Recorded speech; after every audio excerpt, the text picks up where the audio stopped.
আমাদের চুলের যে হেয়ার ফলিকল আছে, হেয়ার ফলিকলে মেলানোসাইট নামে এক ধরনের কোষ থাকে, যেটা মেলানিন নামে এক ধরনের পিগমেন্ট প্রডিউস করে। কিছু কিছু কারণ আইডেন্টিফাই করা হয়েছে, তার মধ্যে অন্যতম প্রধান কারণ বংশগত।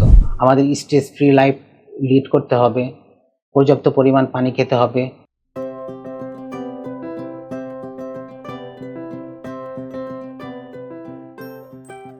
মাথার ঘন কালো চুল, মাথার ঘন কালো চুল আমাদের সকলেরই কাঙ্ক্ষিত জিনিস, আর সেই চুল যখন সাদা হতে শুরু করে আমরা একে বার্ধক্যের চিহ্ন হিসেবে মনে করি। আসসালামু আলাইকুম, আমি ডাক্তার আব্দুল্লাহ ফয়সাল, সহকারী অধ্যাপক, Kumudini women's medical college and hospital. আজ আমি কথা বলবো প্রিম্যাচিউর গ্রে হেয়ার বা অসময়ে চুল পাকার কারণ এবং করণীয় নিয়ে। সাধারণত আমাদের চুলের যে হেয়ার ফলিকল আছে, হেয়ার ফলিকলে মেলানোসাইট নামে এক ধরনের কোষ থাকে, যেটা মেলানিন নামে এক ধরনের পিগমেন্ট প্রডিউস করে। সেই পিগমেন্টের কারণেই মূলত আমাদের চুলগুলো কালো হয়ে থাকে, এবং যখন আমাদের এই মেলানিন প্রোডাকশনটা কমে যায় তখন আমাদের চুলগুলো সাদা হতে শুরু করে।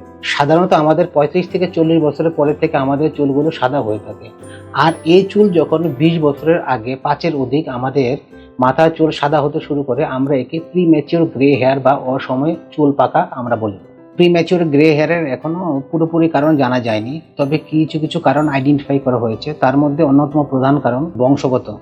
যেমন পরিবারে কারো যদি সময়ের আগে চুল পাকতে শুরু করে তাহলে পরবর্তী প্রজন্মেরও সময়ের আগে চুল পাকতে পারে। মানসিক চাপ বা দুশ্চিন্তার কারণেও মাথার চুল সময়ের আগে পাকতে পারে। সেই সাথে আমাদের শরীরের যে মেটাবলিক প্রসেসের মাধ্যমে যে শরীরের যে ফ্রি রেডিকেল তৈরি হয়, সেই ফ্রি রেডিকেল অক্সিডেটিভ ড্যামেজের মাধ্যমে আমাদের মেলানোসাইটের কার্যক্ষমতা নষ্ট করে দেয়, ফলে মেলানিন প্রোডাকশনও কমে যায়, ফলে আমাদের চুলগুলো সাদা হতে শুরু করে। পাশাপাশি রক্ত শূন্যতা, যেমন iron deficiency anaemia, megaloblastic anaemia, zinc deficiency, সূর্যের অতি বেগুনি রশ্মির প্রভাবেও আমাদের মাথার চুল সাদা হতে পারে।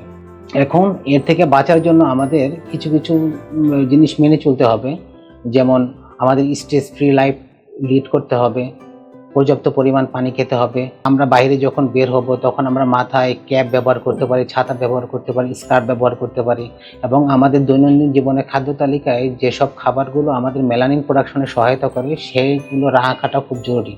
যেমন গাজর, কলা, সবুজ শাক সবজি, ব্রোকলি, ব্ল্যাক কফি, বাদাম, লেবু, আমলকি, এবং প্রয়োজনে বিশেষজ্ঞ চিকিৎসকের পরামর্শ মেনে এর থেকে মুক্তি পাওয়া সম্ভব। ধন্যবাদ।